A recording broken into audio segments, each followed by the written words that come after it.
Today, we explore 6 signs. You have entered the Rub-Ito stage of awakening. Transition. What is Rub-Ito?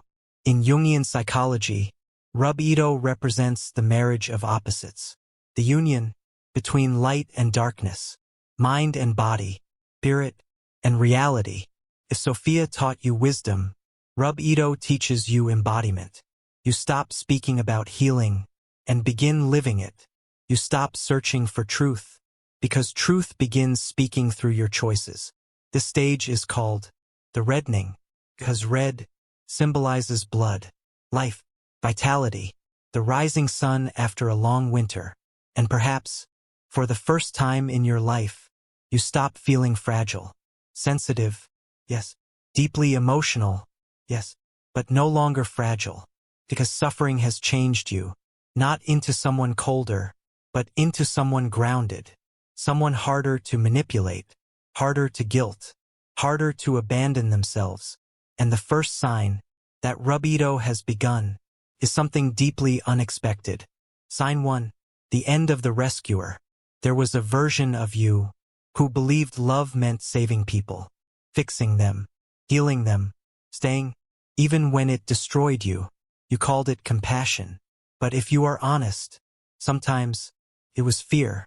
Fear of being unwanted. Fear of disappointing people. Fear of what would happen if you finally chose yourself. In earlier stages of awakening, empathy can feel like a burden. You absorb pain that was never yours. You overextend.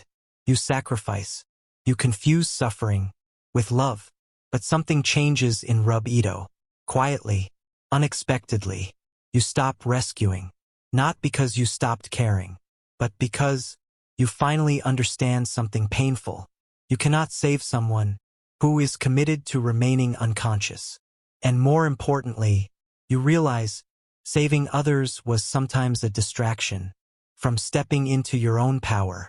For the first time, you begin seeing people differently. You stop seeing brokenness everywhere. You stop seeing projects. You stop seeing wounds to fix.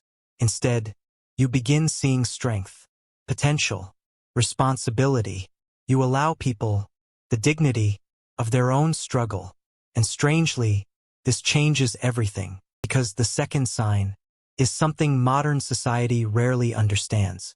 Action without force. Because something strange begins to happen.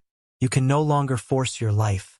The old version of you could hustle endlessly, push, chase, overthink, trying to control every outcome, trying to make things happen. But now, something feels different, almost uncomfortable. You notice that forcing things suddenly feels exhausting, heavy, wrong.